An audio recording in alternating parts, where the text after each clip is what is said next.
no me diga. No, profesor, no se imagina el malestar que tengo. ¿Gripa? Tengo escalofrío, me duele todo el cuerpo, la garganta. Ah, juega, chica. Un virus. No, profe, siento calor en los ojos, horrible. Ay, pobrecita, tiene que ir al médico. Oh, sí. Panela con jengibre. Sí, voy a tomarme una buena ahorita con jengibre y con limón y con sidrón.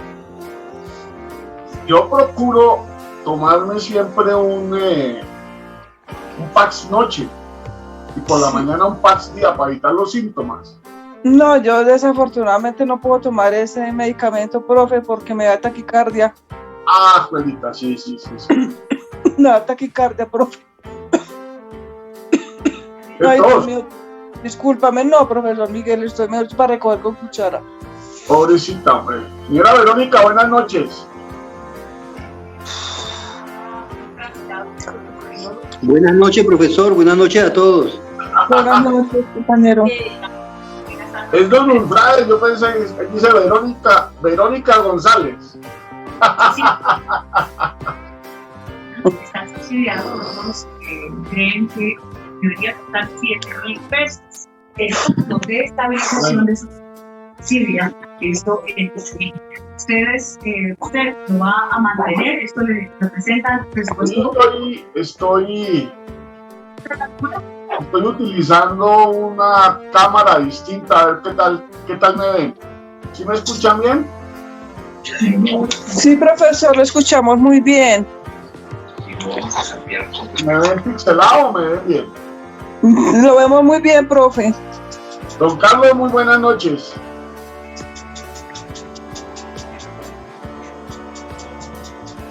Don Carlos Rincón está por ahí. Bueno, vamos a ver aquí cómo es la vista. Galería. Profe, buenas noches. Inmersiva. Buenas noches, don Carlos. ¿Cómo me le ha ido? No lo escucho. ¿No me escucha? Sonido. ¿No me escucha, don Carlos? Profe, no lo escucho, está sin audio. ¿Será que no me escuchan? Aló. ¿Me escuchan? Profe, no, el compañero no te escucha, profe, que creo que tiene como apagado el audio. Debe ser usted, don Carlos, que no tiene activado el audio, porque los otros compañeros sí me están escuchando. ¿Me escucha, don Carlos?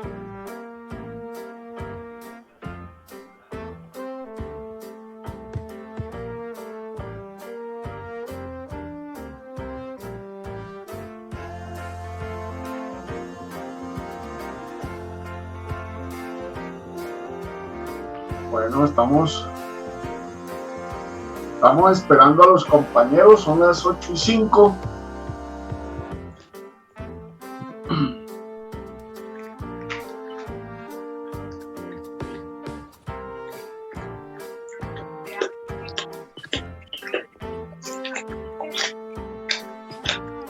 Bueno, llegó la señora María Nelsi,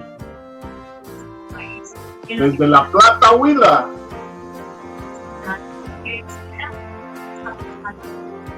Bienvenida, señora Nelsi.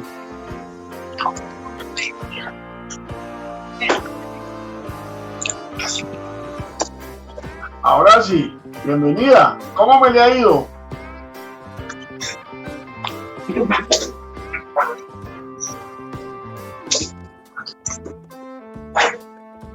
Bueno. La señora Claudia, que está enfermita. No, mi profe, le cuento que No, sí, tengo un decaimiento, profe. Profe, qué pena, no escucho nada. Don Carlos, buenas noches, ¿me escuchan? ¿Sí?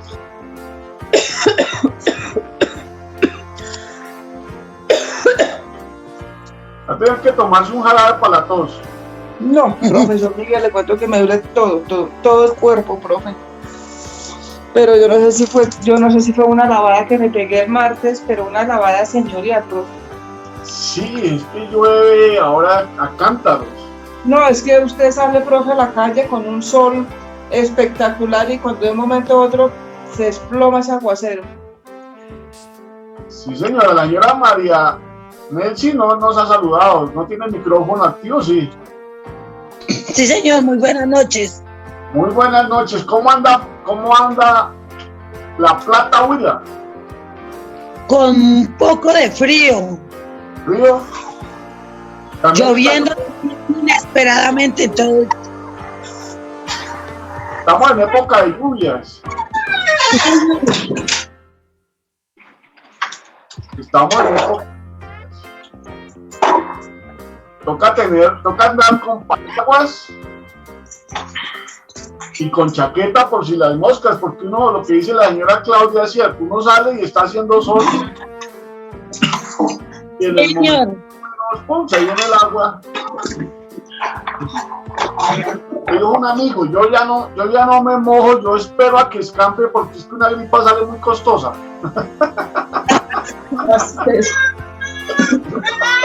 Un montón de...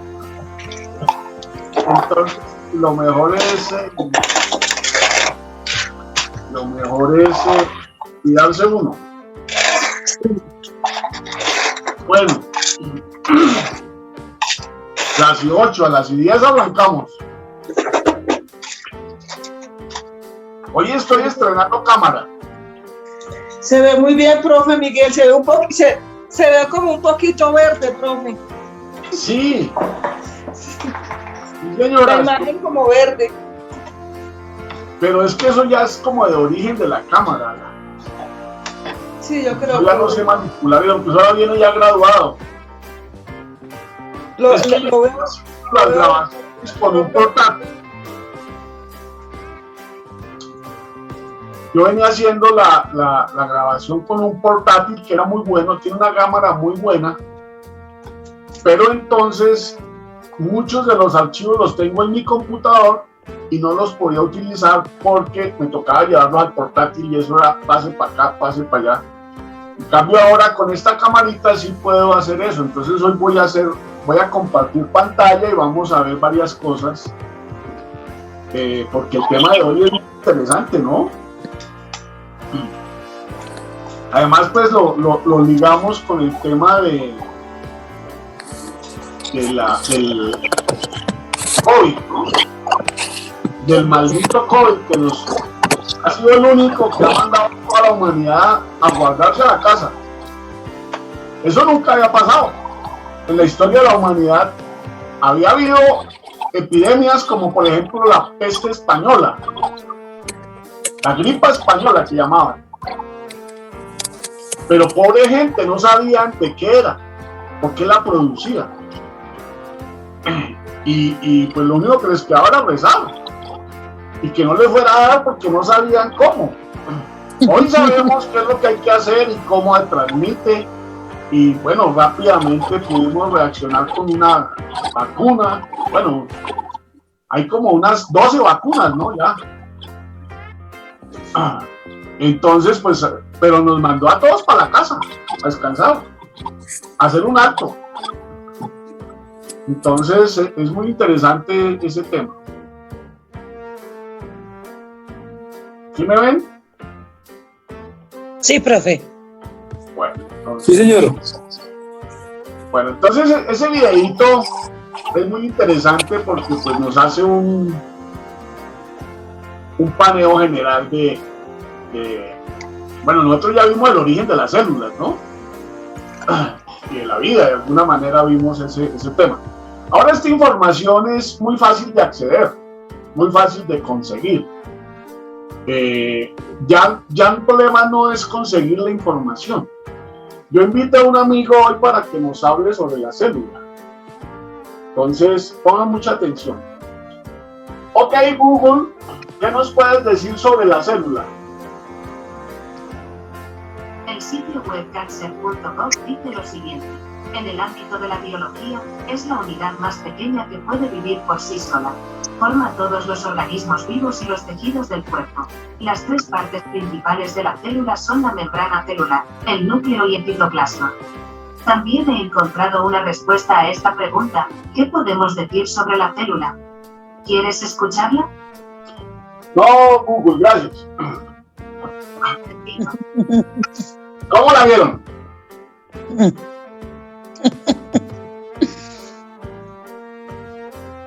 Ya no es problema conseguir el conocimiento. ¿Qué quieren saber? ¿Qué le preguntamos a Google sobre la célula?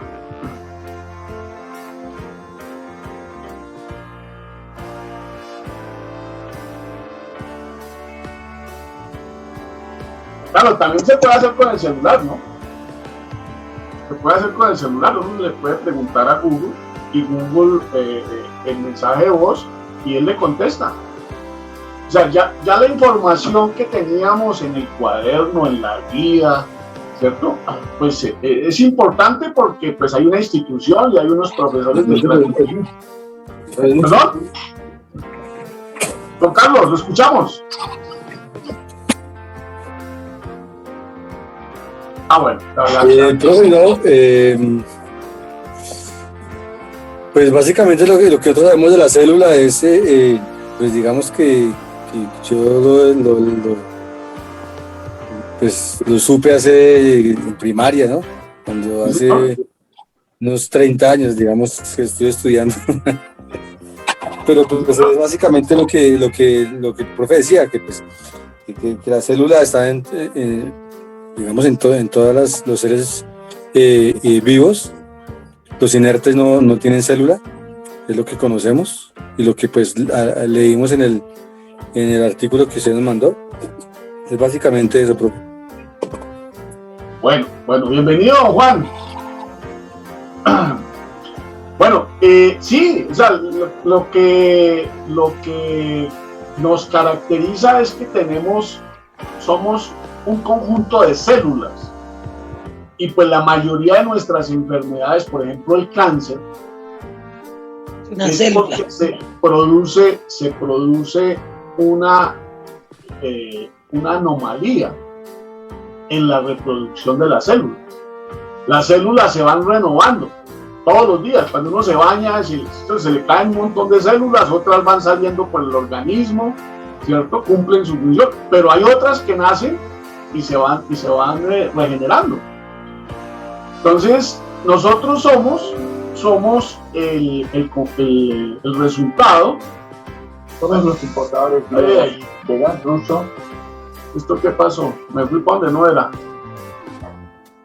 Perdónenme un segundito porque estamos aquí. Ya. Nosotros estamos construidos, edificados a partir de células. La célula es la unidad básica de la vida. Y esa célula, el 70% es agua. Nosotros somos el 70% de agua. El planeta Tierra, en un 70% está cubierto de agua. O sea, ahí hay una serie de coincidencias pues que son bien interesantes de analizar. Bueno, entonces, la célula tiene, digamos que tres partes: el núcleo, una membrana que la envuelve y pues el resto que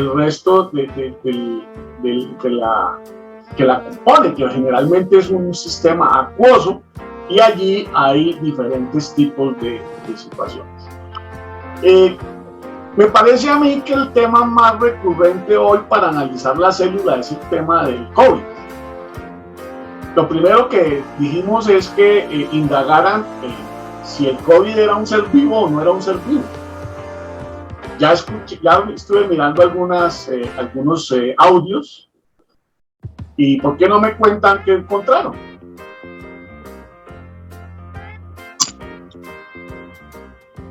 Señora María Nelsi.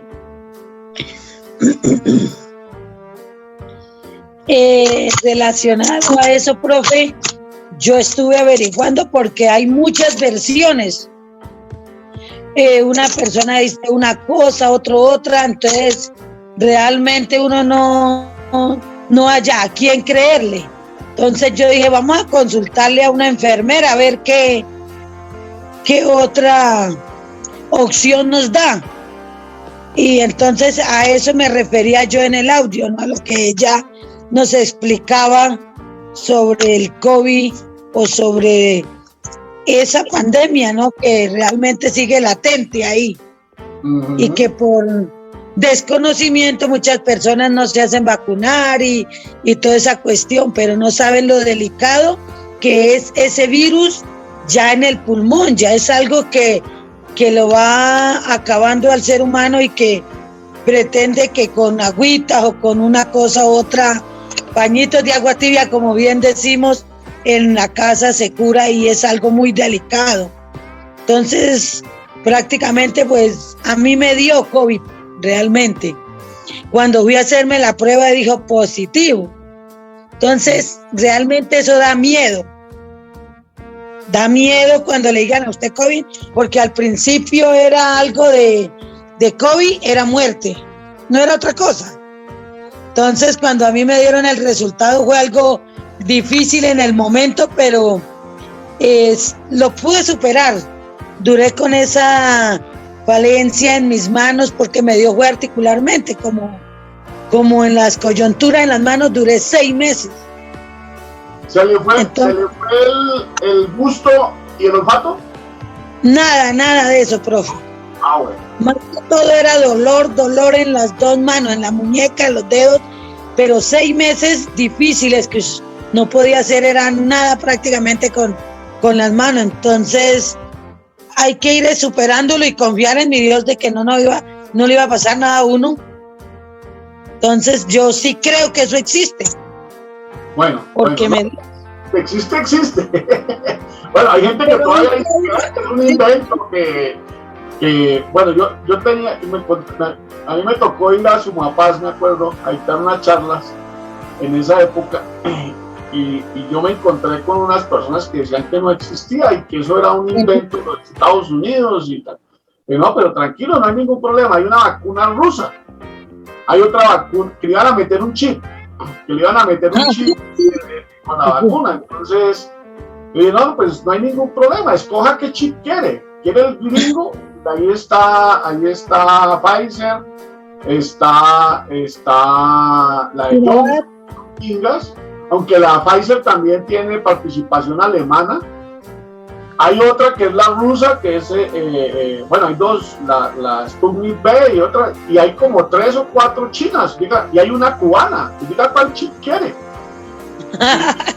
Y entonces, pues de esa manera, pues resuelve el problema. Yo no creo que se hayan puesto de acuerdo los rusos, los chinos, los Estados Unidos, los cubanos. Mundo para marcar. Pero si usted cree eso, pues escoja cuál quiere para que eso sea bueno. Es importante lo que la señora Marianel sí dice. Yo le pregunté a mucha gente y me dieron mucha información, pero yo acudí ante una enfermera, ¿sí? A una persona, ojalá pues... eso es muy importante lo que ella hace. ¿Por qué? Porque uno no le puede creer a cualquier persona. A uno le pueden ocurrir muchas cosas y uno puede salir a decirlas. Pero eso no es una ocurrencia, ¿sí? Otra cosa es lo que es verificable, lo que es constatable. Por eso hablamos de la importancia del conocimiento científico. Es que no es un médico que es un genio y descubrió esa vaina ya y dijo esto y esto y esto y esto. Pero un momentico, usted tiene que hacer una investigación y tiene que demostrárselo a los otros médicos. Y claro, tiene que publicarlo en una revista científica para que todo el mundo pueda acceder, todo el mundo que quiera mirar lo que usted está planteando, entonces, y puedan ir y mirar si es verdad o no es verdad, o hacer una demostración de lo contrario. ¿Sí? Esa es la importancia del conocimiento científico. Y por eso es importante que nosotros siempre tengamos esa precaución, no solamente con este tema, con muchos temas. Hoy de hecho estamos diciendo que vivimos en una sociedad de la posverdad. ¿Qué significa eso? Que cualquiera puede echar su cuento, lo ponemos a rodar por redes, lo podemos Si yo tengo plata, yo le digo al periódico El Tiempo, oiga, hágame un public reportaje, ¿cuánto vale? Tan, 5 millones, 10 millones, 50 millones, y listo, me dan 3 páginas, y yo, mire, salió en la prensa. ¿Sí? Yo puedo contratar unos expertos para que digan lo que yo quiera. Sí. Los médicos, ¿cierto? Entonces, si yo tengo recursos, yo puedo montar mi cuenta. ¿Sí? Entonces, cada quien está montando su cuenta. Pasa como con lo de Ucrania. Pero resulta que el señor Putin en Rusia tiene una popularidad del 80%. Los rusos están felices con Putin. En China, el 75% dice que Putin es un héroe, porque desafió a la OTAN y a los Estados Unidos. Y ahí está. ¿Sí? Lo ven como un héroe. Los árabes están diciendo lo mismo. Nosotros decimos que es un truán, que es un bandido, que es un loco, que está, ¿cierto? Entonces, cada uno vende su información. La parte de la guerra consiste en volver al enemigo un monstruo, en deshumanizarlo, en volverlo bárbaro. ¿Por qué? Porque legitima mi fuerza. Yo entonces, como él está loco, como él es un bárbaro, yo puedo atacarlo y entonces pues ya queda legitimada mi... Porque es que el Señor se volvió loco, o el Señor es malo, el Señor es un demonio, el Señor viola los derechos humanos, el Señor... Entonces, lo mismo pasa, por ejemplo, con la guerrilla. Primero hay que volverla mala. Usted no va a decir que los muchachos que tienen un arma, pues que también tienen mamá, que tienen papá, que son campesinos, ¿cierto? Que seguramente no pudieron tener educación, porque entonces cuando sale el soldado dice, ay, mire, ese es igualito a mí. No, lo que tiene que decir es que es un bárbaro, que están ideologizados y que son bárbaros y que violan niños y que matan, ¿cierto? De esa manera yo sí puedo salir a matarlos. Mientras tanto no, mientras yo diga, no, allá hay un señor que tiene mamá, que tiene papá, que vivió en el campo, que todo. Entonces yo digo, no, pues yo ¿por qué lo va a matar? Si es igual a mí, ¿cierto? Entonces eso uno tiene que entenderlo. Hay una cosa que se llama propaganda y hay otra cosa que son el conocimiento científico. Entonces puede ser que muchas personas por ignorancia, por ego, porque quieren mostrarse. Yo vi muchos videos de médicos que decían que ellos tenían la solución al COVID. De hecho, a mí me pasó una cosa muy simple. Yo no estoy hablando con usted, Hugo. Yo no me he entendido. El médico de la familia nos hizo poner un pote de suero con un comprimido de vitamina C y otro de complejo B. Mi esposa y yo no lo pusimos. Eso no tiene ninguna contraindicación, cualquier persona lo puede poner. Dijo que eso era la machera para el COVID. Y al mes se murió. ¿Y de qué se murió? El doctor Ortega se murió de COVID. No le funcionó. Entonces, uno en esto tiene que ser, en el mundo moderno uno tiene que mirar las fuentes. ¿Quién es el que está diciendo esto o aquello? Bueno, no. Por ejemplo, ustedes vieron la pelea por las vacunas. Que la vacuna rusa no servía porque la habían robado no sé quién, que la China no sé qué más. Los otros decían que ¿sí? ¿Por qué? Pues hay un negocio. Es que el negocio de las vacunas es un negocio muy grande. Imagínense que se están ya vamos vacunados, vamos cerca de 3.000 millones de personas. Somos 7.000, casi 7.500. Hay partes que todavía no. Pero usted sabe cuánto es vender 3.000 millones de vacunas. Y eso que no nos han querido contar a cómo es que han salido. Porque aquí el gobierno puso una cláusula de confidencialidad. ¿Sí? Entonces no sabemos a cómo es que salieron esas vacunas. A nosotros aparentemente no nos cuestan. Pero cuando nos digan cuánto nos costó y cuánto nos endeudamos o cuánta plata de las reservas internacionales que teníamos nos gastamos, pues nos vamos a reír un poquito menos. Pero bueno, eso es importante que ustedes lo tengan presente. Yo quiero compartir con ustedes algunos videitos pequeños para reflexionar sobre lo que está pasando. El virus del SARS es difícil de controlar por una razón, es que ese virus se transmite por vía aérea, es decir, nos entra por la respiración, ¿sí? Y pues obviamente también por contacto, etcétera. Pero lo más difícil es que entra y se mete en las vías aéreas. Lo que decía la señora Marianel sí es muy cierto. Afortunadamente, pues los estados-nación hoy tuvieron la precaución, y la Organización Mundial de la Salud dijo, aquí no hay sino una sola fórmula para enfrentar este tema, es el aislamiento. Todo el mundo para su casa. Si no salimos, si no tenemos contactos unos con otros, el virus se va a la transmisión, que era muy rápida, se va a ralentizar. No significa que no siga corriendo, sino que no se hace de manera masiva. ¿Cuál es el riesgo? Pues realmente lo que muestran las cifras es que la mortalidad del COVID es del 1%. De cada 100 infectados, uno solo muere. ¿Sí? O sea, mueren más personas por fumar cigarrillo, por consumir paqueticos, gaseosas, todas esas vainas que le generan a uno los triglicéridos, todo el tema. Muere mucha más gente por eso que por el mismo SARS. 2. ¿Cuál era el riesgo? El riesgo era que a todos nos diera el tiempo, ¿cierto? Nos diera el tiempo, y entonces fuéramos todos a los hospitales y no encontráramos cómo atendernos. Entonces cada uno pues tendría que... ¿En qué consistió el tratamiento o el manejo de salud pública que hicieron los estados?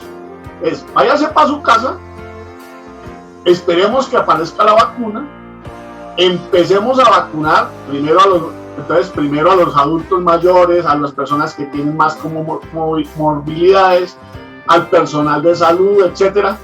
Y bueno, ya hoy tenemos resuelto de alguna manera ese tema, ¿sí?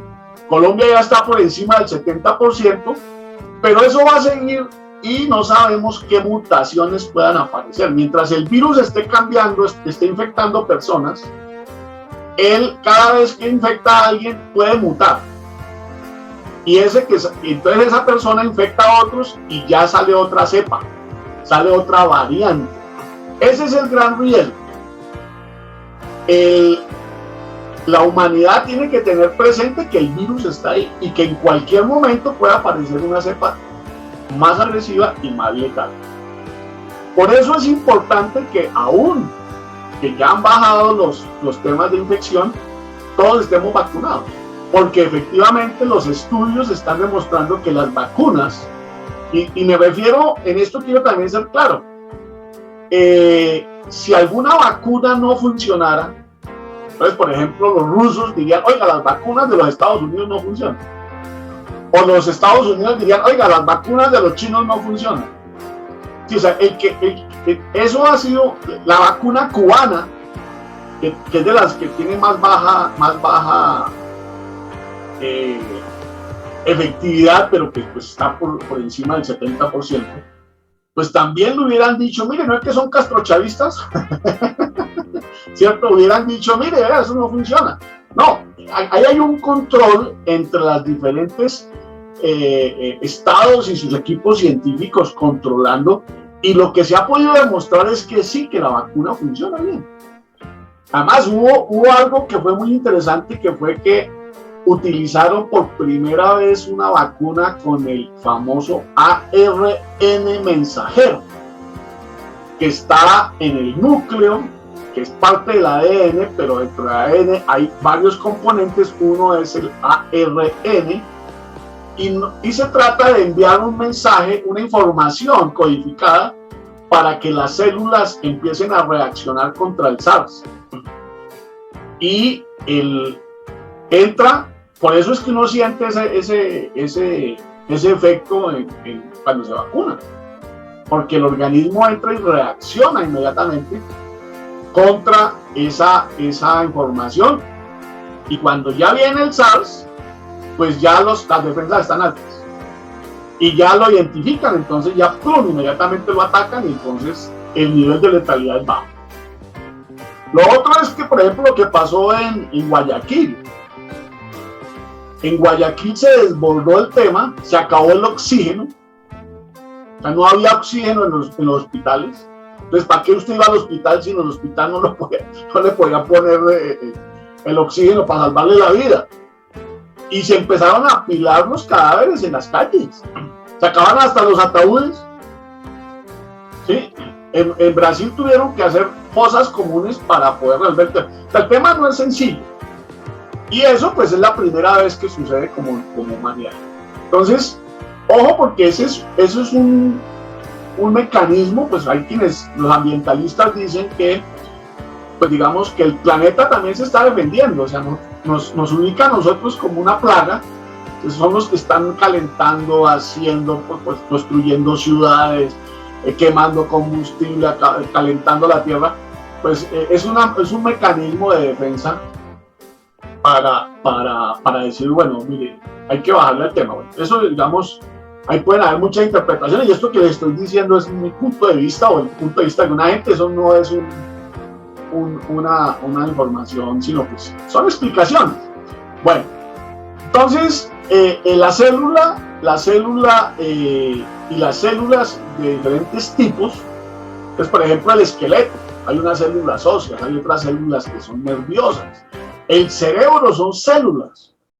Nuestros sentidos, los ojos, ¿sí? Los ojos tienen células muy especializadas, súper especializadas para ser sensibles a la luz y recoger esa información y mandarla al cerebro. Yo le preguntaba a la señora María Nelsi si le había dado o no le había dado, había tenido limitaciones en el gusto y en el olfato.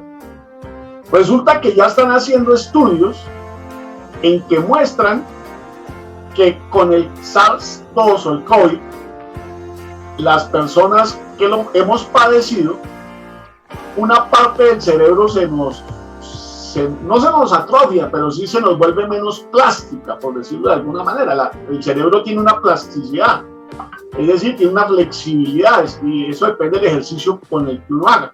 Entonces, como no llegaba información sobre los sabores y los olores, una parte del cerebro, que es la que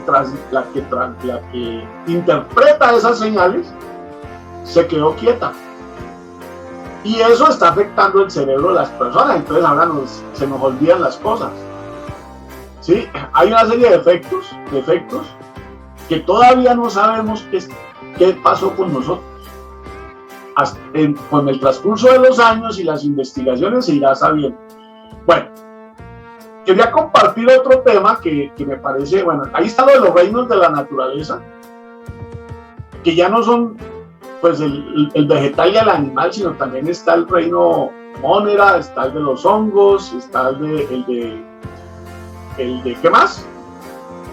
¿Cuáles son los 5 reinos de la naturaleza? Animal, vegetal, Sí. mineral, creo que es Monera, protisto. No. Animal, vegetal. No, animal, vegetal. Animal ¿Qué de Monera? los hongos, que es el fungi. El fungi, sí. El fungi. El de los procariotas o Monera, el de los hongos y el protista. ¿Sí? Hay 5 reinos. ¿Qué pasó? Pasó que pues hay unos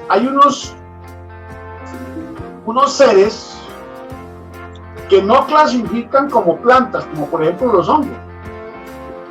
Las plantas tienen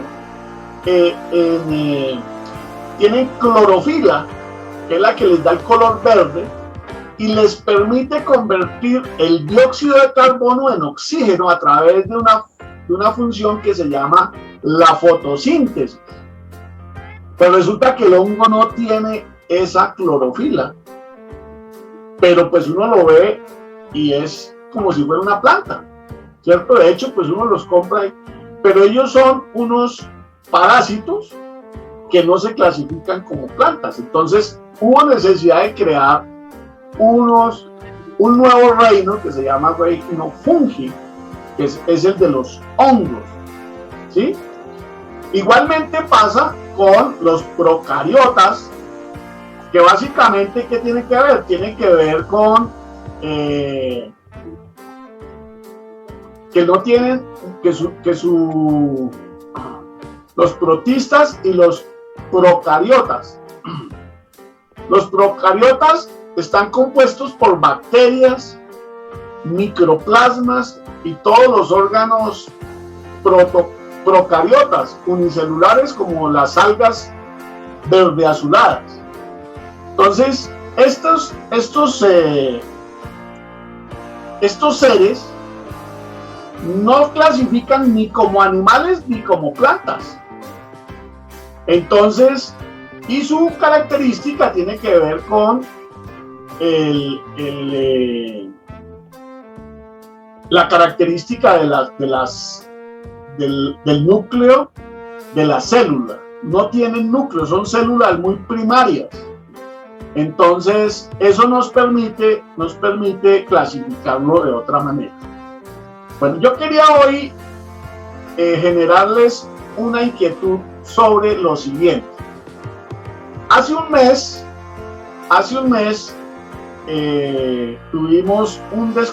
se dio un descubrimiento que quiero compartir con ustedes. Yo creo que ustedes de pronto lo vieron en televisión. Yo voy a compartir un pequeño video. Este video que nos habla sobre el genoma humano. Este es tu amigo Tony Miskatonic y el tema de hoy es: descifran el 100% del genoma humano. Así es, mis estrellas, tuvieron que pasar 21 años desde la publicación del borrador del primer genoma humano por parte de un grupo de científicos para que el así llamado Manual de Instrucciones del Ser Humano por fin esté realmente completo. Y es que en junio del año 2000, el proyecto Genoma Humano, por sus siglas conocido como HGP, y la empresa privada Celera Genomics, anunciaron el primer borrador del genoma humano, el resultado de 10 años de trabajo y $3.000 millones invertidos, que fue catalogado como una de las grandes hazañas de exploración de la historia, porque en lugar de haber iniciado una travesía a un planeta lejano, el HGP fue un viaje interno de descubrimiento del mapa de todos nuestros genes, los de nuestra propia especie, el Homo sapiens. Luego de ese borrador, en 2003, el grupo había determinado el orden de casi 3.000 millones de bases de ADN, lo que nos dio la capacidad, por primera vez, de leer el modelo genético completo de la naturaleza para construir un ser humano. Pero ese genoma humano realmente no estaba completo. Contenía lagunas que representaban aproximadamente el 8% del genoma. Estas lagunas se produjeron principalmente en áreas donde el ADN tendía a repetirse. Eso hizo que fuera difícil secuenciar con precisión utilizando la tecnología disponible, que rompería el genoma en trozos diminutos, secuenciaría esos trozos y luego los volvería a ensamblar. Y tú te has de preguntar, ¿y por qué es importante haber descifrado ese 8% restante de nuestro genoma? Las áreas con bases de ADN repetidas, como las que faltaban en el genoma de HGP, se han relacionado desde entonces con muchos problemas de salud. Entre los más conocidos, el cáncer y el autismo. Al poder secuenciarlos, los científicos creen que podríamos estar mejor equipados para estudiar y tratar estas afecciones. Un genetista de talla mundial llamado Jorge Dotto, entrevistado por el medio Infobae, explicó: la noticia de hoy es muy importante. Esta publicación, que debe ser revisada por pares, tiene detrás grandes grupos de trabajo y universidades que investigaron. Cada vez estamos llegando con más profundidad y precisión al conocimiento sobre nosotros mismos. Haber secuenciado todo el genoma humano ayudará a evitar varias enfermedades y también entender los mecanismos de origen de una determinada patología. Ayudará a la elaboración de fármacos más directos y precisos contra enfermedades para que tengan menor prevalencia. Y agregó: esta información completa nos permitirá tomar mejores decisiones sobre nuestro cuerpo. ya que cambia la percepción del desconocimiento que teníamos. Por ejemplo, la decisión de qué alimentos nos hace falta comer para fortalecer nuestras defensas. En nuestro microbioma está el 80% de nuestro sistema inmune. Conocer con más profundidad la microbiota y qué probióticos, los cuales son bacterias vivas, necesitamos incorporar, nos va a ayudar a modular y hacer más eficaz el funcionamiento de nuestro sistema inmune, que podría ser más preciso para bajar la inflamación a nivel molecular en nuestro organismo ante una enfermedad. Además de ejemplificar con la microbiota intestinal, Dotto también hizo referencia a mejoras en el comportamiento de la piel y el sistema reproductivo femenino. Tenemos que ayudar a que la gente se enferme menos y este trabajo del secuenciamiento genético total nos va a ayudar a ello. El nuevo genoma es un salto adelante, según dijeron los investigadores, que fue posible gracias a las nuevas tecnologías de secuenciación de ADN desarrolladas por dos empresas del sector privado, la californiana Pacific Biosciences, también conocida como PacBio, y la británica Oxford Nanopore. Sus tecnologías para... Bueno, el proyecto Genoma Humano es un proyecto donde muchos países colocaron recursos para que laboratorios de todo el mundo se pusieran a investigar sobre qué pasa en el ADN. El ADN es la información genética, ¿sí? Usted dice, mire, ese muchachito nació con la misma nariz del papá. Ese muchachito nació tiene las orejas igualitas al papá. Esa es información genética. Pero también dice, usted tiene que preguntarse y preguntarle a sus papás, ¿y usted tenía vena varice? Entonces, si usted tiene vena varice, es muy probable que usted también haya heredado la vena varice. O si, ¿cuántas personas, los médicos le preguntan a usted, y en su familia alguien ha muerto de cáncer? ¿En su familia alguien ha muerto de infarto? O sea, le empiezan a preguntar, ¿por qué? Porque la parte genética, el genoma que nosotros tenemos, pues nosotros se lo heredamos a nuestros hijos y nuestros padres nos lo heredaron a nosotros, ¿sí? Entonces, es un tema muy importante porque por fin logramos descifrar el 100% del genoma. Puede que tenga errores, puede que sigan avanzando y vayan corrigiendo cosas, pero es un conocimiento que va a tener unas implicaciones muy importantes y pues hoy tienen que ver con temas como el que les voy a contar ahora. Bueno, este era el proyecto del genoma humano. Vamos a entrar por acá. Vamos a compartir pantalla. Pues estoy como un niño chiquito cuando está estrenando juguete. El CRISPR es una nueva técnica de edición genética. El CRISPR modificar. El CRISPR es una técnica que está transformando la ingeniería genética, no solamente de las plantas, sino también de las personas. Vamos a ver qué se trata. Puedes desactivar un gen y evitar que cause un problema que estaba causando, por ejemplo, o incluso sustituir la secuencia de un gen defectuoso por la secuencia correcta para tratar o curar una enfermedad. En esta última investigación, un grupo internacional de científicos lo que ha hecho es modificar embriones humanos con CRISPR para eliminar una enfermedad hereditaria. Y han demostrado que esos embriones son viables y que no tienen errores debido al uso de esta herramienta, que es algo que antes sí había pasado en casos anteriores. El CRISPR tiene dos usos fundamentales. En investigación es una herramienta muy útil porque te permite activar y desactivar genes de una forma mucho más fácil y sencilla y barata de lo que hasta ahora era posible, con lo cual hay muchos laboratorios en todo el mundo que ya lo están utilizando para investigar en un montón de enfermedades con animales de laboratorio. También se está comenzando a aplicar en humanos. En Estados Unidos y en China ya hay ensayos clínicos que están usando esta herramienta para intentar tratar diversos tipos de cáncer. En un futuro, el CRISPR también podría servir para modificar lo que se llaman las células germinales, es decir, los óvulos y los espermatozoides. Esto te permitiría, en teoría, eliminar las posibles enfermedades hereditarias que porte un padre o una madre. De forma que modificando el óvulo, modificando el espermatozoide, corriges el defecto genético y después haces una fecundación in vitro normal para que un bebé pueda nacer sano de padres que puedan llevar en su fenómeno una enfermedad hereditaria.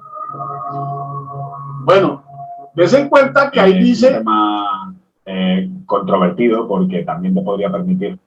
Ahí dice que en un futuro... Dice este científico nos dice que en un futuro se podrán hacer manipulaciones para cuando hay la germinación en las células germinales, es decir, el espermatozoide y el óvulo. Y yo les traje aquí un videito de que eso no es en un futuro, eso ya pasó o está pasando. Entonces, pongan atención. A finales del año pasado se dio a conocer el nacimiento de 2 gemelitas en China. Cada día nacen miles de niños chinos.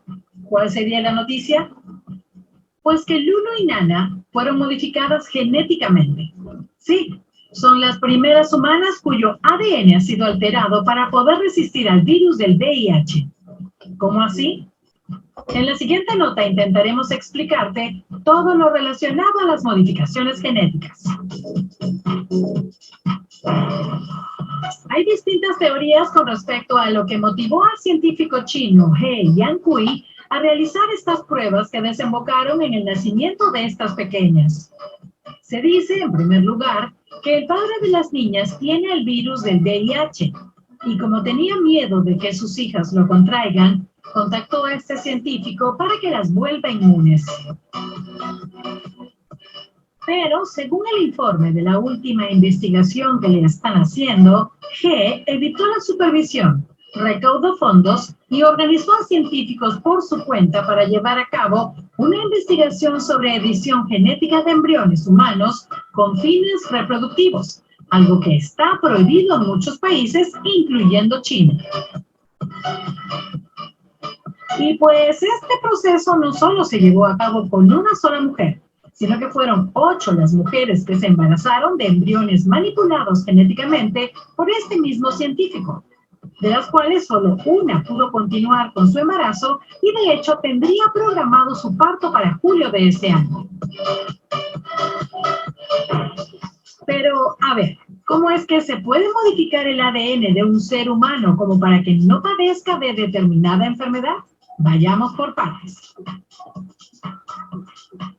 Lo que se hizo con estos embriones fue reemplazar secciones específicas de su ADN, y en este caso reemplazaron los genes defectuosos, es decir, aquellos que tenían la predisposición a sufrir la mencionada enfermedad. A este método se le llama CRISPR-Cas9 o simplemente CRISPR. La idea es editar o corregir el genoma de cualquier célula dentro de la cadena del ADN, como si lo estuvieras haciendo con una tijera. Pero esta técnica no es nueva. De hecho, todo empezó allá por 1987, cuando se empezó a estudiar cómo es que las bacterias luchaban contra los virus. Pero recién en el 2012 se demostró que esto podía usarse como una herramienta de edición programable. ¿Cómo? Todo comienza con el diseño de una molécula de ARN, CRISPR o ARN guía, que luego va a ser insertada en una célula. Una vez dentro, esta reconoce el sitio exacto del genoma donde la enzima Cas9 deberá cortar, por lo que básicamente podemos decir que el ARN guía actúa de perro lazarillo llevando a Cas9, el ejecutor, al sitio donde ha de realizar su función.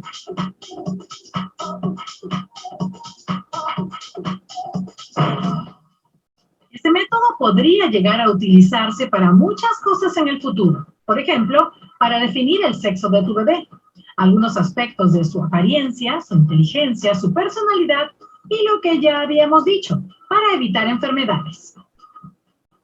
¿Por qué es tan polémico este método entonces? Pues porque alterar el ADN de un ser vivo podría generar varios posibles problemas, principalmente mutaciones. De hecho, en el caso particular de estas gemelas, ya hay evidencias de que podrían generarse distintas modificaciones en diferentes células, como las sanguíneas, las epiteliales, es decir, las de la piel, y también en las células de sus óvulos. Este fenómeno se debe a la aparición de errores en el ADN durante las múltiples divisiones mitóticas que tienen lugar durante el desarrollo fetal.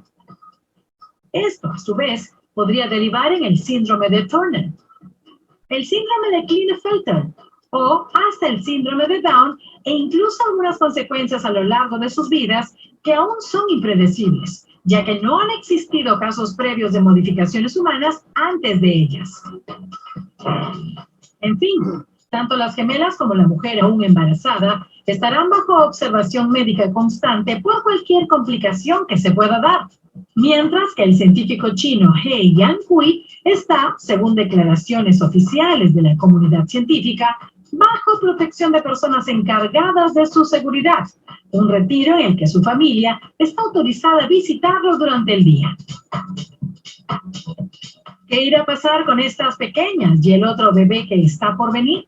¿Será que en serio estas modificaciones genéticas generarán mutaciones? ¿Será que en verdad en un futuro este método será seguro y nos ayudará a erradicar enfermedades e incluso a envejecer sin envejecer?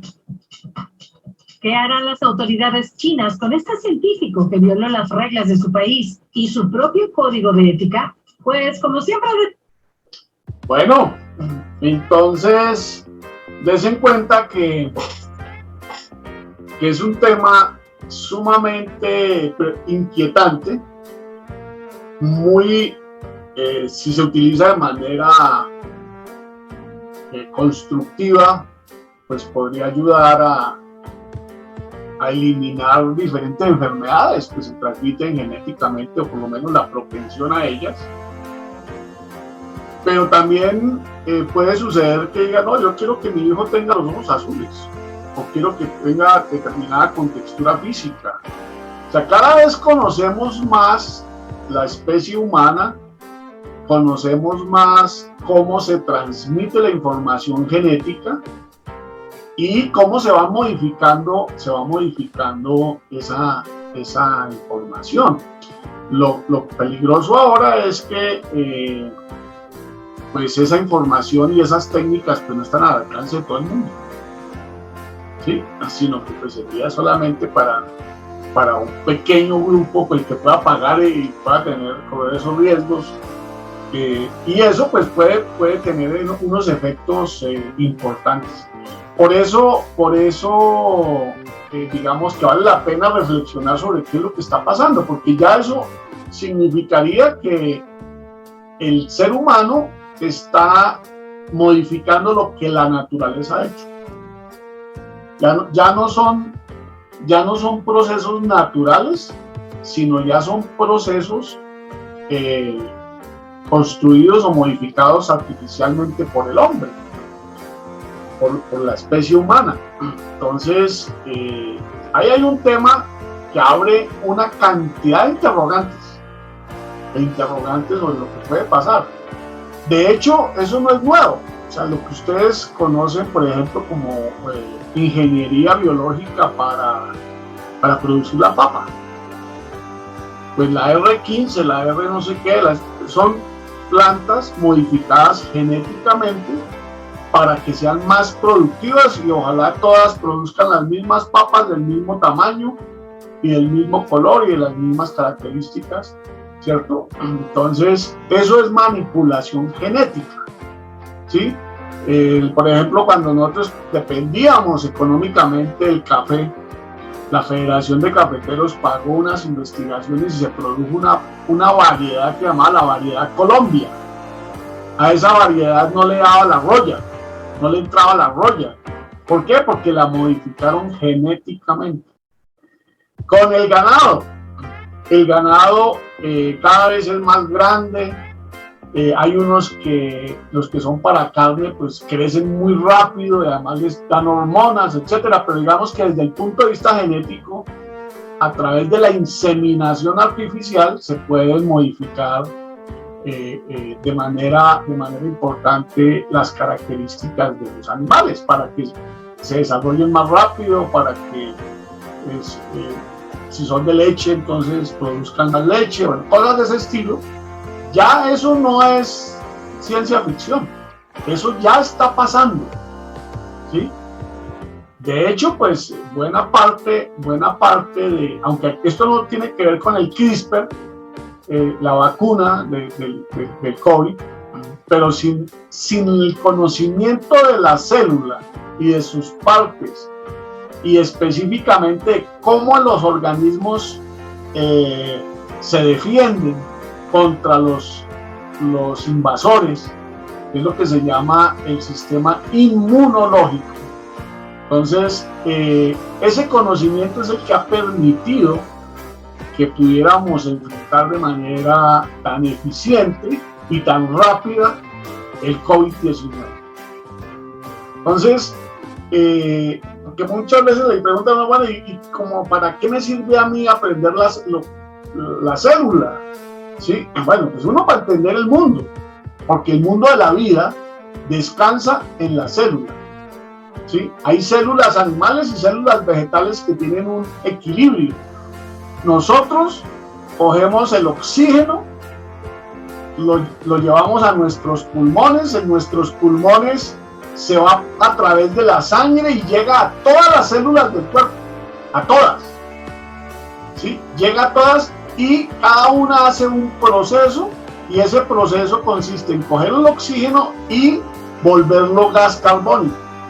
Entonces, cuando nosotros exhalamos, cuando inhalamos, introducimos oxígeno, pero cuando exhalamos, estamos enviando a la atmósfera gas carbónico, CO2. ¿Qué hacen las plantas y especialmente en la noche? Las plantas cogen el CO2 y a través de un proceso que se llama la fotosíntesis, entonces lo convierten otra vez en oxígeno. ¿Sí? ¿Por qué es importante que en nuestro entorno, en nuestra casa, en nuestro barrio, hayan árboles, hayan plantas? Es porque la calidad del aire, las plantas la van renovando diariamente, todas las noches van renovando y van produciendo oxígeno. ¿Sí? Por eso no es bueno que las ciudades sean puro concreto, sino que hay que dejar pulmones, parques, espacios para que se pueda producir oxígeno. Tenemos una de las zonas más importantes para la producción de oxígeno en nuestras fronteras, que es la Amazonía, ¿no? Tenemos parte de la Amazonía, tenemos 6 departamentos amazónicos. Y eso es un pulmón del mundo. ¿Sí? Entonces, son temas que nos permiten entender de mejor manera cómo funciona la vida, cómo funciona nuestro entorno. Hay dos entornos, uno que es el social, la economía, los negocios, la familia, el mundo de la psiquis, bueno, una cantidad de aspectos, y hay otro que tiene que ver con la vida, con lo biológico. Nosotros hoy estamos contaminando, estamos depredando, estamos utilizando demasiados recursos, estamos modificando tanto la naturaleza que, por ejemplo, todos queremos comer carne de vaca. Por eso todos los días se talan bosques para hacer potreros, para tener más vacas, ¿sí? Para poder darle satisfacción al gusto humano. ¿Cuántos animalitos se producen todos los días? Gallinas, marranitos, sí, bueno, más las verduras, más la papa, más todo lo que se produce, el trigo. Mira lo que está pasando, ya nosotros dependemos casi que planetariamente. Mire, una guerra por allá en Ucrania está a punto de generar una crisis en el trigo, la producción de trigo. Nosotros no comemos trigo, sí, pero la pasta, ¿de qué se hace? Los espaguetis, ¿cierto? Se hace de trigo, sí, la harina de trigo. Entonces, hoy el mundo está globalizado y cada país se ha especializado. Unos producimos alimentos, otros producen tecnología, etcétera. Y pues a través del comercio internacional, pues se puede llevar de todos los productos a todas partes. Nosotros exportamos productos a Holanda, a Rusia, a China, pero también traemos productos de todas partes del mundo. Si uno va al supermercado y mira dónde produjeron cada cosa, ¿cierto? Uno se va dando cuenta cómo funciona el mundo hoy. ¿Qué fue tan grave? Que nos hayan metido a todos a la casa, que pues se paró en buena medida el comercio internacional, aunque eso se dejó como una de las cosas esenciales. Y lo mismo acá, los agricultores podían salir y además el transporte de alimentos se permitió para que no hubiera escasez, porque si no hubiera sido gravísimo, ¿cierto? Bueno, eso tiene que ver con el conocimiento sobre los reinos de la naturaleza, nuestro papel. Nosotros somos los reyes de la naturaleza, aparentemente. Somos la especie más evolucionada. Y hasta ahora estamos empezando a pensar y a conocer cómo funciona nuestro planeta, cómo funciona nuestro cuerpo. Porque esto de la genética, de la modificación genética, pues eso tiene unas implicaciones grandísimas. Buenas y malas. Buenas porque podríamos a través de esas técnicas construir medicamentos para muchas enfermedades. Pero también pues puede suceder que aparezcan élites que quieran que sus hijos sean mejorados, sean una especie de raza superior, que eso puede llevar a una sociedad muy distinta a la que conocemos, donde todos de alguna manera dependemos de la naturaleza. Uno ve que, por ejemplo, hay personas que tienen muchos recursos y de pronto un niño nace con determinada enfermedad rara o difícil de manejar, y eso lo determinaba la naturaleza, ¿sí? Hoy eso puede ser resuelto. Eso ya puede ser falta de plata. O sea, usted no tuvo para poder mandar a hacer los exámenes para que su hijo tuviera eso va a generar, no hoy, porque hoy hasta ahora estamos, como se dieron cuenta, son primeros casos, y ese científico chino pues lo tienen disque para protegerlo, pero pues lo tienen retenido, porque transgredió las normas. Pero según cuentan, hay muchas personas que están haciendo experimentos también con seres humanos, y obviamente pues son clandestinos, no son públicos. Este caso pues es un caso interesante que vale la pena seguirlo, porque pues es por una causa noble. El papá tenía VIH o tiene VIH y no quiere que su hijo o su hija tenga esa enfermedad, y le modifican su ADN,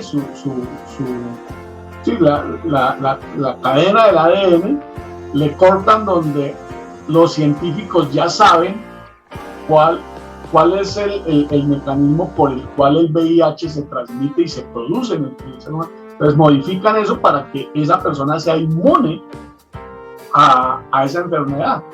Miren las implicaciones y lo que les va a tocar vivir, entender a nuestros nietos y a nuestros bisnietos. Yo se los cuento a ustedes es para que ustedes entiendan las implicaciones y lo que está sucediendo hoy, porque es que estamos en medio de unas transformaciones tecnológicas muy fuertes que todavía no alcanzamos a entenderlas. Antes teníamos algo, y era que teníamos seguridades, ciertas seguridades en ciertas cosas. Hoy los muchachos viven de incertidumbres, ellos no saben qué va a pasar en 10 años, lo tienen claro, y tienen que aprender a vivir dentro de esa incertidumbre. Por eso hay tantas enfermedades mentales, hay una serie de elementos, porque se requiere prepararse mentalmente para entender un mundo que no es un mundo en el que usted tenga muchas seguridades, sino más bien muchas incertidumbres, y tiene que aprender a moverse dentro de la incertidumbre. Entonces, todo eso tiene que ver con la transformación del conocimiento científico. Bueno, yo dejo aquí, me gustaría que si alguien quiere contarnos alguna cosa, pues lo haga. Yo voy a liberar los micrófonos, quien quiera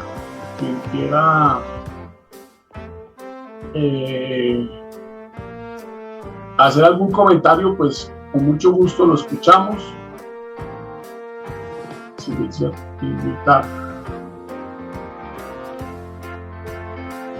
solicitar que todos reactiven el audio. Perfecto, ya.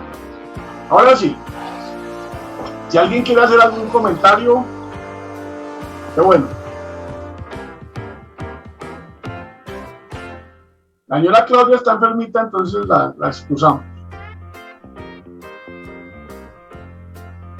Era, profe. Hicieron trampa. Y eso es una, saben exactamente, la Corte Constitucional. Está escuchando noticias la señora Claudia.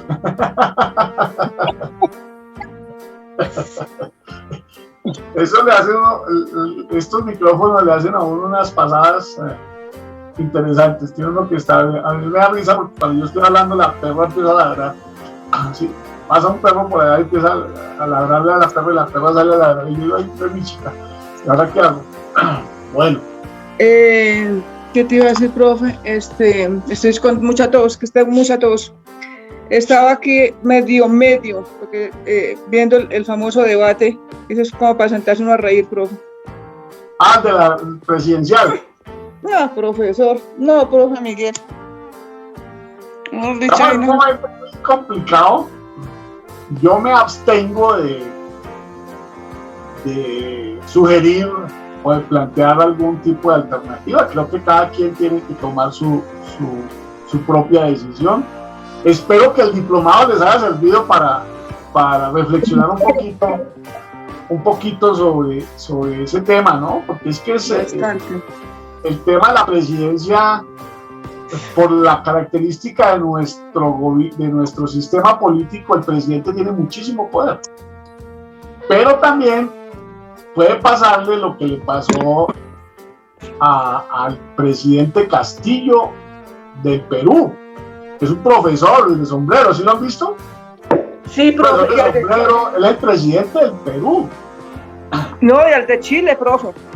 Bueno, el de Chile, pero el de Chile es un muchacho universitario y bueno, tiene otra lógica.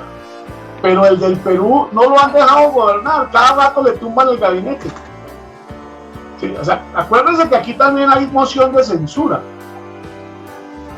Y si usted no tiene mayorías, pues la oposición se dedica a no dejarlo gobernar. Entonces aquí estamos en un momento difícil, no hay una solución tranquila y pues estamos a mi modo de ver, unos van a salir a votar con miedo, otros van a salir a votar con odio y muy pocos van a salir a votar con un análisis racional. Y así es muy difícil. No, así es muy complejo. Muy complejo, profe Miguel. O sea, yo le soy sincera, esas son las elecciones más complejas y más complicadas que yo ya he visto en mis años que tengo. Pues yo me quedé tranquilo cuando en la premier del miércoles les pregunté si estaban intranquilos, si estaban tranquilos, si les parecía, ¿no? La mayoría dijeron, no, pues es una elección más, estamos tranquilos. Bueno, eso es importante porque es que hay personas que están muy angustiadas. Sí. Están muy angustiadas, entonces están asustadas. Entonces cuando uno vota con susto, pues le están manejando el susto. Unos dicen, no, es que el uribismo otra vez, no, es que el petrismo, es que el castrochavismo, entonces nos da susto. A uno les da susto una cosa, a otro les da susto otra cosa. Entonces nos manejan los sustos y estamos con unos líderes que se dedicaron a manejarnos los sustos y los odios. Entonces así es muy complicado. Y más que eso, profe Miguel, es la situación en que comienzan a decir, no, si sube este candidato, entonces ya va a ser a perpetuidad. O sea, ¿quién lo saca?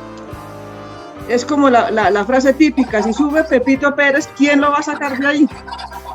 ¿Quién lo va a bajar de ahí? Esas son estrategias para eso mismo, ¿no? Para generar susto, para generar... Pues el presidente Uribe el 2002 empezó y hasta ahorita sigue gobernando con su... Total, profe, así es. No es un periodo pequeño, son 2 décadas, son 20 años. Así es, ¿sí? Profe. Entonces, pues, hay un riesgo, claro que hay un riesgo. ¿Sí? Sí. Ahora, pues, yo creo que cualquiera que sea que vaya a los extremos, pues la otra parte le va a generar control. Es muy posible. No va a ser lo que la persona quiera. No. Si es el sector de Pico o el sector del señor Fajardo. No, Fajardo como por la mitad. Él ha sido como, a mi modo de ver, ha sido como el único que... Está como en el intermedio. Que se queda en el centro y que no quiso entrar en esa pelea. O sea, no quiso entrar en esa lógica de generar susto y miedo. Así es. Pero los otros todos han aprovechado eso. Y unos han tenido 20 años, nos han tenido con ese mismo cuento, y ahora los otros también quieren hacer un otro cuento. Entonces, bueno, yo no creo que vaya a ser... Aquí no hay... Bueno, el caso de Chávez era porque era militar y contaba con el respaldo de los militares. Aquí no. Yo pienso que es como un López Obrador, más que como un Maduro, un Chávez. No. O un Castro. No, lo de Castro fue una revolución armada, se tomaron el poder con las armas, contra Batista. Se tomaron el poder, ellos entraron y militarmente tomaron el poder. Y desde ahí no lo soltaron. Pero aquí se toma si se lo toman, no estoy seguro que lo tomen. Si se lo toman por las elecciones y por las mismas elecciones lo pueden quitar. Así de sencillo. Si hacen un mal gobierno, si no generan confianza, si se extralimitan en sus funciones, pues seguramente la misma institucionalidad. Por eso es importante saber cómo funciona el Estado. Mire, la Contraloría, la Procuraduría, la Fiscalía están con el gobierno de hoy, los puso el gobierno de hoy y lo pusieron como un mecanismo para controlar la posibilidad de un nuevo gobierno. El nuevo fiscal lo van a elegir por allá dentro de casi 3 años, lo mismo que la Procuraduría y las... Entonces, estos 3 años, digamos que hay un control, un equilibrio ahí, y lo otro es que no tienen mayoría en el Congreso, entonces tienen que ir a negociar. No, una cosa son los discursos y otra cosa es lo que se puede hacer. Yo he venido sosteniendo que los presidentes en sus campañas parece que lo fueran a elegir como emperadores, o como reyes, que tenían los 3 poderes ellos solitos y hacían lo que ellos quisieran. No, y cada poder hace lo suyo. Por ejemplo, el presidente Uribe se quiso reelegir segunda vez y la Corte Constitucional le dijo, no yo. Hasta aquí llegó.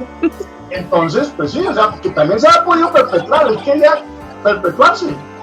Sí, aquí todo el mundo, o sea, ahora resulta que los que quieren perpetuar son los que van a entrar por primera vez. No, eso aquí todo el mundo le ha jalado el cuento. Y cambió las reglas de juego para poderse reelegir. Entonces, no se preocupen por eso. Y lo otro pues, es que yo también creo que hay mucho ruido, y la idea, lo que yo les aconsejaría es que voten por lo que ustedes crean. No se dejen manejar el miedo ni el odio.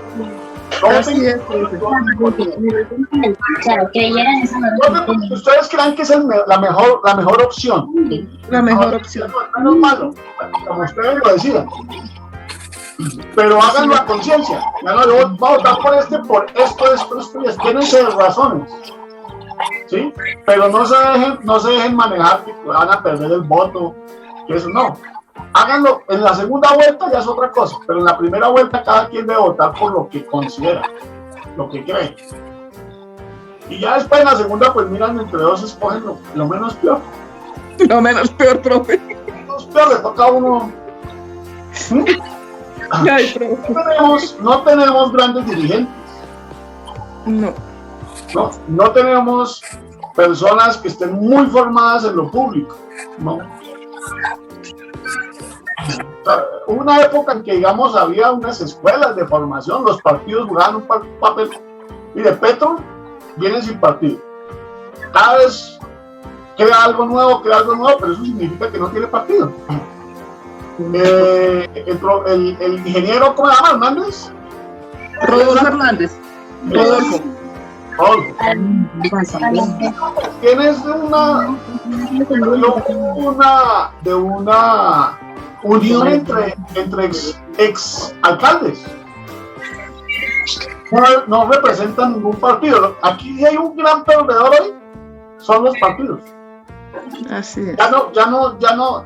Si su función era dirigir la sociedad, ya no la están dirigiendo. Y se perdió el debate, profe. Rodolfo Hernández. No, vamos a ver qué pasa, pero ni creo que si hay una elección nueva o si siguen los mismos, va a haber grandes cambios, ¿no? Porque también los sectores, digamos, independientes y la izquierda le fue muy bien en el Congreso, entonces ya tienen un control político más fuerte. No tienen mayorías, pero les va a ser más difícil no tener en cuenta ciertas cosas. Y lo mismo, pues, el sector que, si entra a la izquierda, si entra Gustavo Petro, pues la derecha tiene mayorías. Tiene mayorías en el Congreso. Entonces, aquí no va a pasar nada extraordinario. Yo creo que va a haber una gran frustración, ¿sí? Tanto de un lado como del otro. Yo no veo que sean buenos administradores.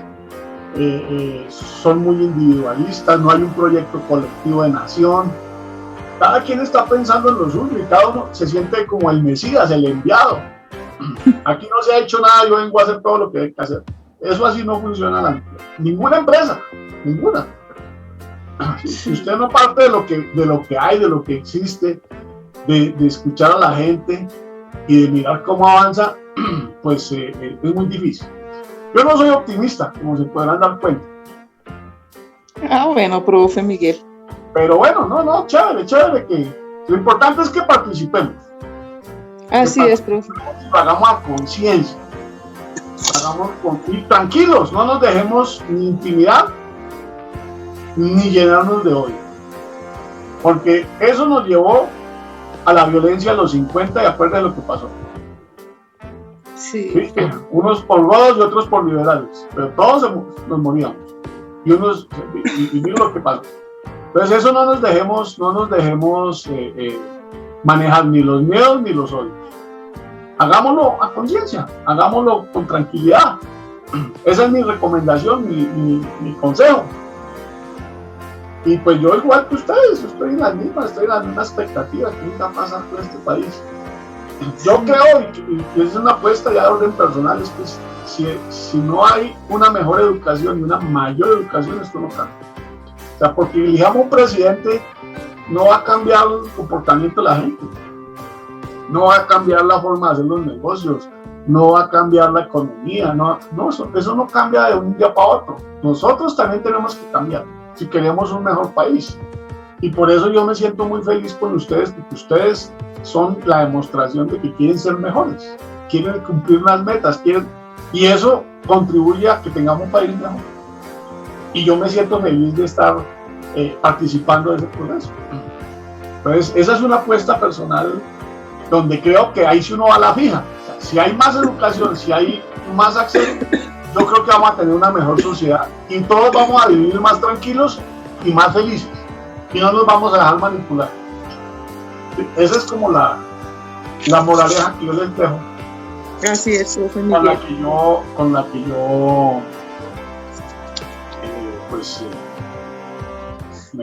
me gobierno en esta fase de mi vida. Ya no me dejo asustar, ya no me dejo manipular, a esta edad ya uno ya es tranquilo, ¿no? Hay otra época de la vida en que uno es más efusivo, ¿no? Y elegante, entonces, pues bueno, pero ya uno ya no le pueden echar tantos cuentos, ya uno ya ha pasado por muchas cosas. Bueno, les agradezco mucho. Si tienen algún comentario, con todo gusto, este es el espacio para ustedes. Don Ulfrades está pidiendo la palabra. Profesor, gracias. Bueno, estoy totalmente de acuerdo con usted cuando dice que este gobierno que venga tiene que inyectarle más plata a la educación, porque si no este país sigue en retroceso. Y esa es la preocupación mía con respecto a todos los candidatos. O sea, no veo un plan de gobierno general que diga, oye, vamos a mejorar la educación, sino que son cositas así que van diciendo de la educación, pero oye, nada concreto así que uno diga que pueda tener esperanza en eso, ¿no?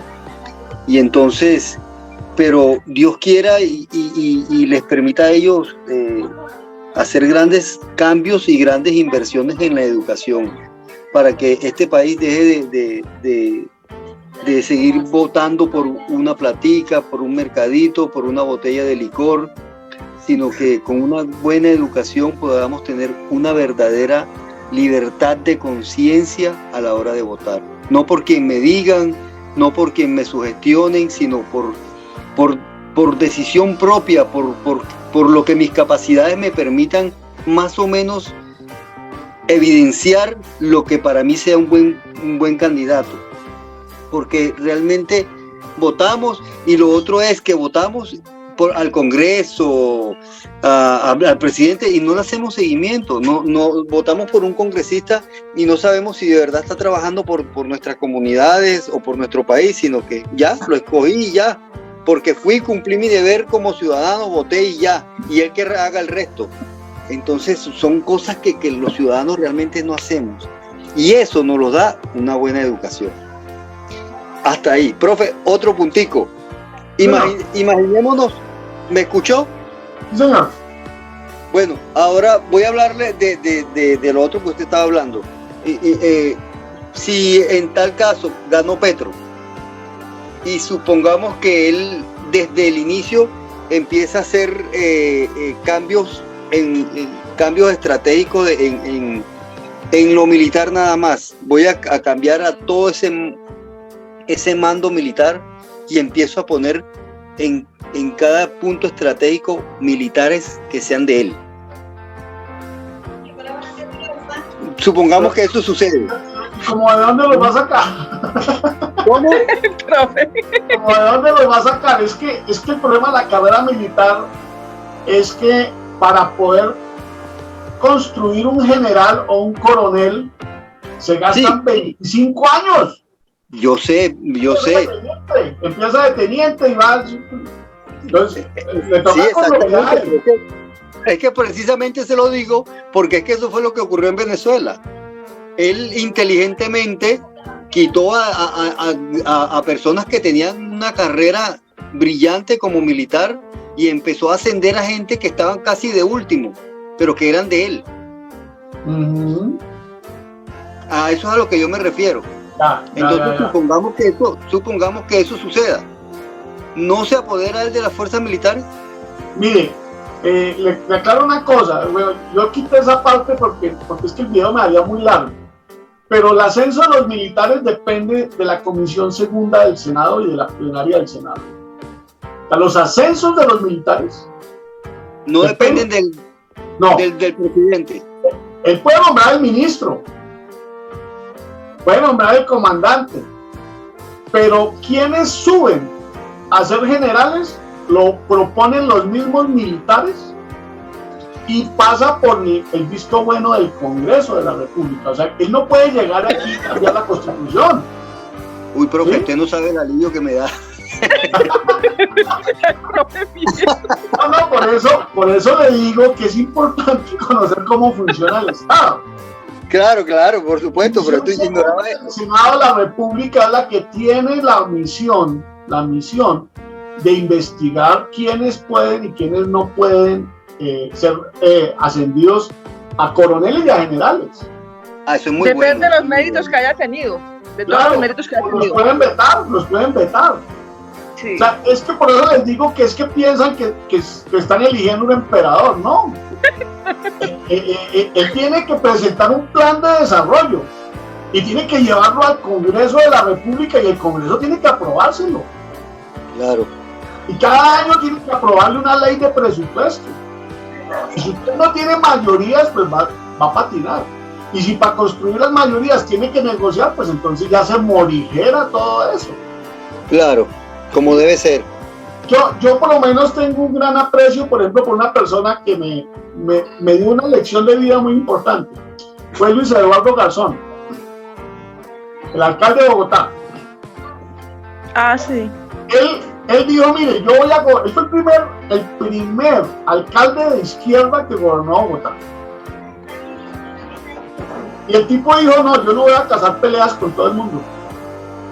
Yo voy a dedicarme a hacer 3 programas. Uno de esos fue Bogotá sin hambre. Y convocó a todo el mundo y todo el mundo le caminó. Pero si usted se pone en casa peleas con todos, a usted no le queda tiempo para hacer nada. Claro. Que todos lo van a atacar. O sea, sí, o sea, eso es el poder tiene esas virtudes, que si usted es inteligente, pues usted dice, listo, yo voy a pasar a la historia porque hice esto. ¿Sí? Y voy a convocar al país para hacer. Pero si yo quiero cambiar todo, en 4 años no hace nada. No cambia nada, porque se pone en casa a peleas con todo el mundo.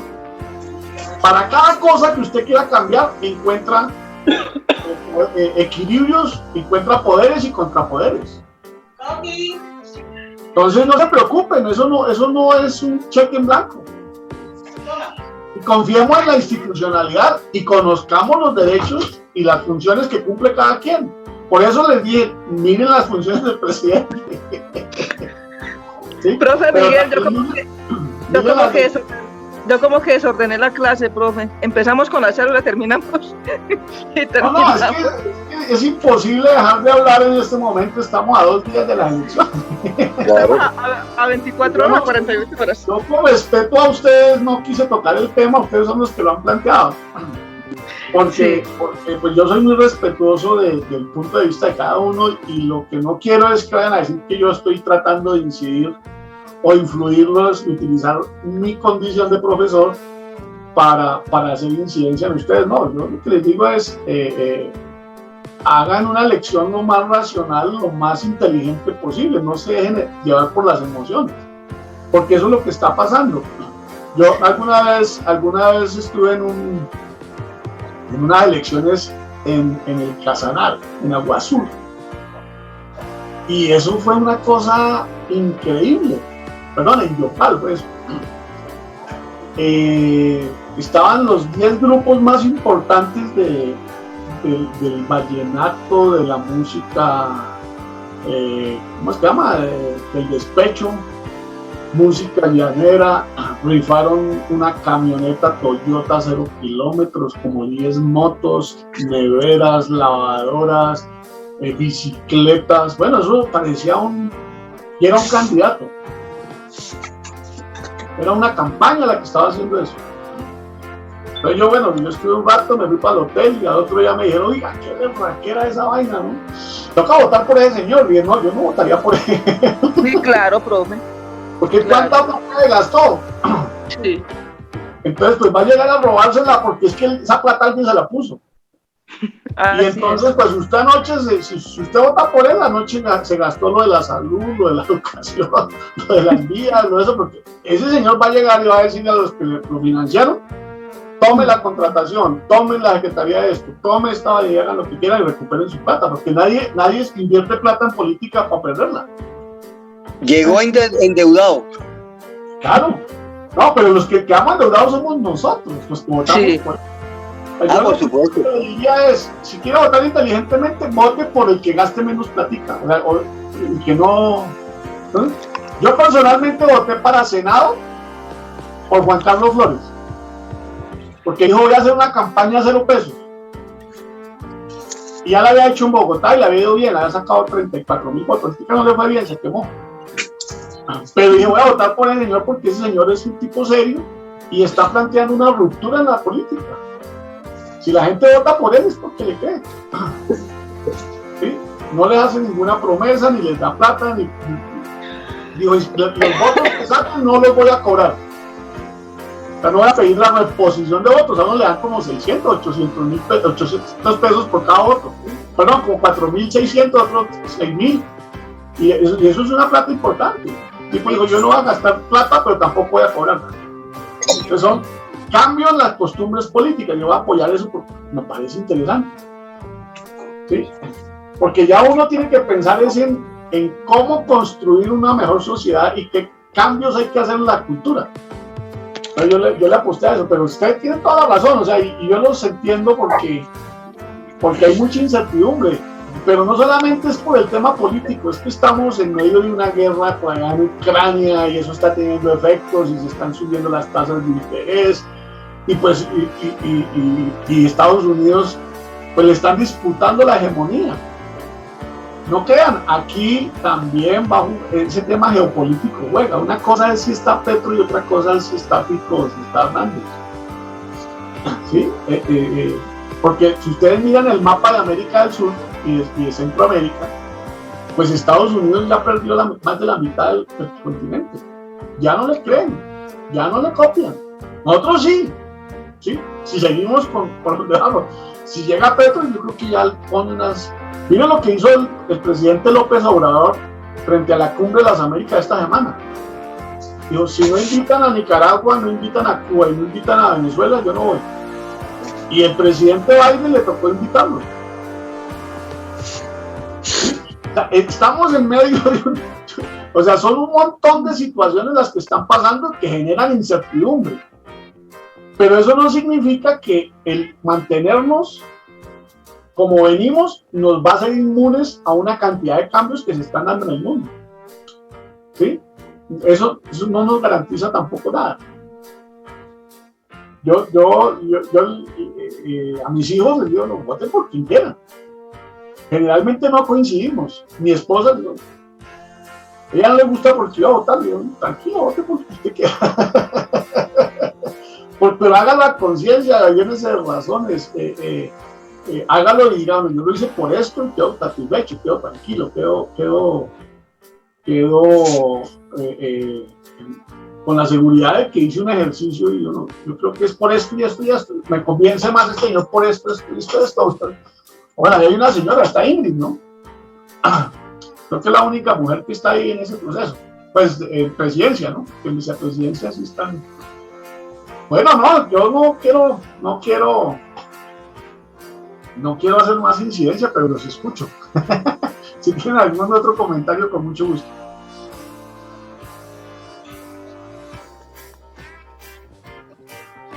Porque ya son las 9:42, ya nos fue la mano. Bueno, profesor, muchas gracias. Para mí fue importante. El teléfono me sacó de la clase, se me apagó y no me di cuenta que faltaba carga y lo cargué un poquito y bueno, ya lo entré en esta conversación, pero realmente para mí fue importante escuchar esta parte. Me parece muy importante para mí escuchar esta opinión suya y sobre todo la aclaratoria que hace, que no es sugestión, no es nada, sino y esa invitación que nos hace y le agradezco el haberme puesto en contexto con respecto a los militares.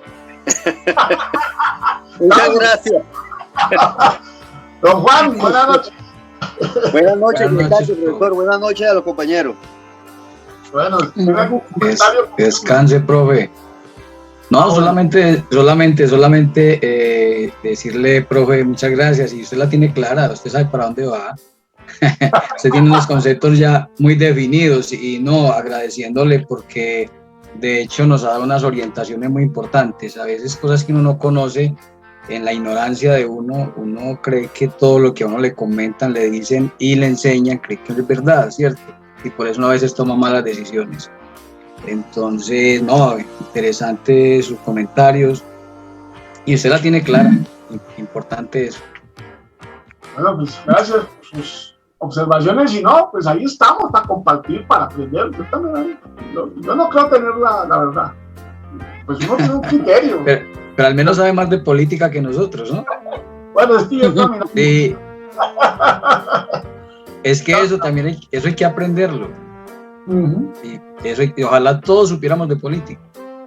Sí, he tenido muy buenos análisis y sobre todo me he dado cuenta que por ejemplo el diplomado ha caído muy bien porque la mayoría de las personas no tienen una información básica sobre cómo funciona el Estado. Claro. Vamos a ver los órganos de control. Resulta que la procuradora, la procuradora, el contralor, el fiscal, lo que yo quiero mirar el 20 de julio es quiénes quedan en la comisión de acusaciones de la Cámara. Porque siempre, por allá era que podían investigar, empezar un proceso contra el presidente Uribe. Y siempre ellos tenían la mayoría. Yo no sé si ahora la puedan tener. Y si se quedan con la mayoría, puede que le estrenen a los ministros de Petro, le estrenen la moción de censura y que les puedan generar. O sea, ahí hay unos equilibrios, pero como siempre han gobernado los mismos, nunca los hemos estrenado. Nunca hemos estrenado una moción de censura. Hay unas maquinarias que se están oxidando ahí sin ponerla a funcionar.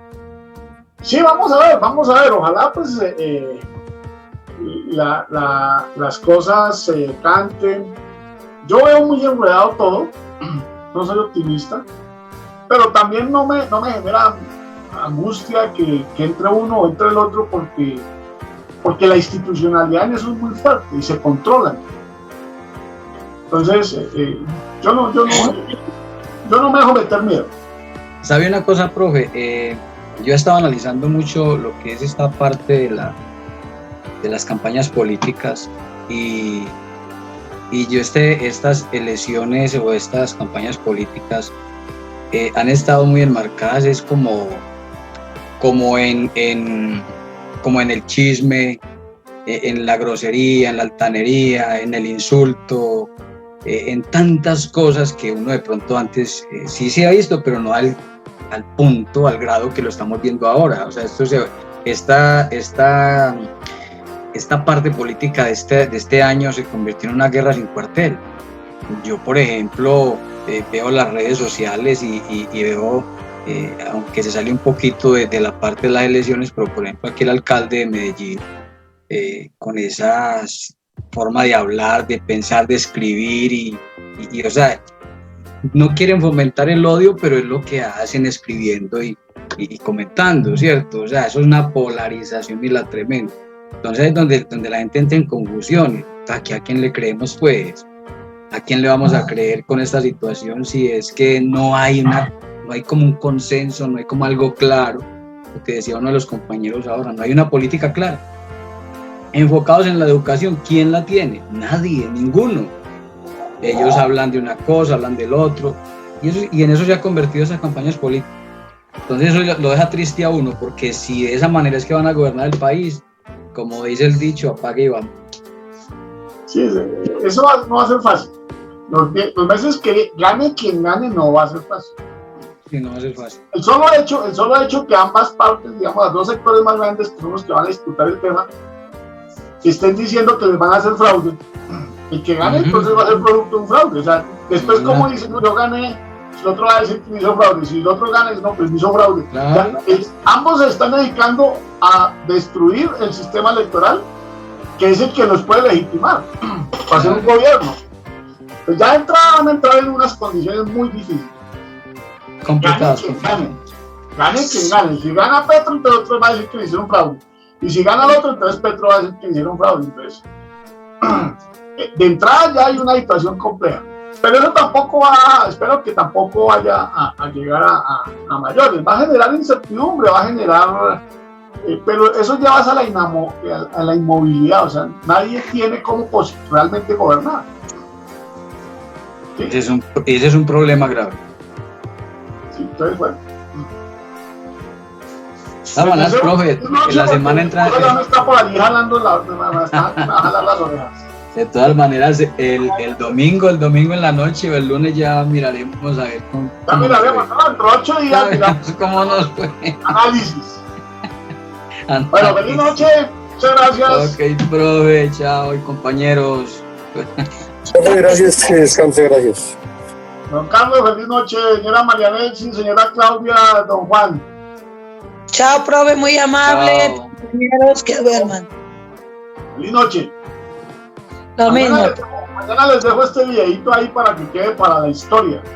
Hasta mañana, profe Miguel. Gracias, profe. Bueno. Un abrazo. Muchas gracias, profe. Bueno, feliz noche, que descansen. Nos vemos el miércoles. Feliz puente. Bueno, profe. Chica, con puente yo no sé cómo la gente va a salir a votar. Bueno. Feliz puente. No nos van a dar mover de la casa.